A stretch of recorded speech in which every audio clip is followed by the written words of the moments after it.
तोहरे कारण हमार नैहर ग छूट सासू जी के पूत, सासू जी के पूत। तोहरे कारण हमार नैहर ग छूट सासू जी के पूत, सासू जी के पूत। तब तक हमरे बाग बगीचा, तब तक हमरे बाग बगीचा, हाँ हाँ तब तक हमरे बाग बगीचा। तोहरे त नाही ने बुलवो के भूत, दही जरऊ के पूत, दही जरऊ के पूत। तोहरे त नाही ने बुलवो के भूत, दही जरऊ के पूत, दही जरऊ के पूत।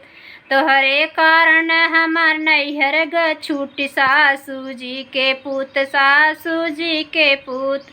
तोहरे कारण हमार नैहर ग छूट सासू जी के पूत, सासू जी के पूत।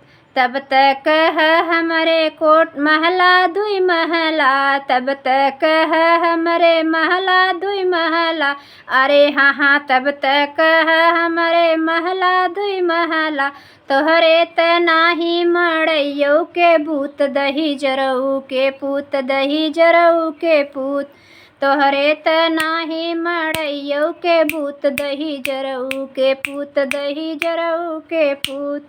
तोहरे कारण हमार नैहर ग छूट सासू जी के पूत, सासू जी के पूत। तोहरे कारण हमार नैहर ग छूट सासू जी के पूत, सासू जी के पूत।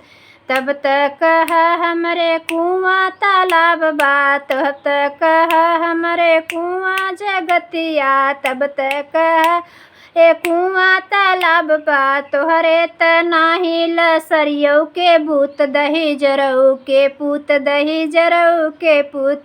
अरे हाँ हाँ तोहरे त नाही लसरियो के भूत, दही जरऊ के पूत, दही जरऊ के पूत। तोहरे कारण हमार नैहर ग छूट सासू जी के पूत, सासू जी के पूत, अरे सासू जी के पूत, सासू जी के पूत। तब तक हमरे माई बहिनिया, तब तक हमरे माई बहिनिया, अरे हाँ हाँ तब तक हमरे माई बहिनिया। तोहरे घरवा नाही कुकुरो बिलारी, दही जरऊ के पूत, दही जरऊ के पूत। तोहरे त नाही कुकुरो बिलारी, दही जरऊ के पूत, दही जरऊ के पूत। तोहरे कारण हमार नैहर ग छूट सासू जी के पूत, सासू जी के पूत। तोहरे कारण हमार नैहर ग छूट सासू जी के पूत, सासू जी के पूत। आप सबको धन्यवाद। कैसा लगा कमेंट में ज़रूर लिख के बताना, लाइक करना, शेयर करना, फुल वॉच वीडियो देखना भैया। इस छोटी बहन को प्यार दुलार आशीर्वाद देना। धन्यवाद।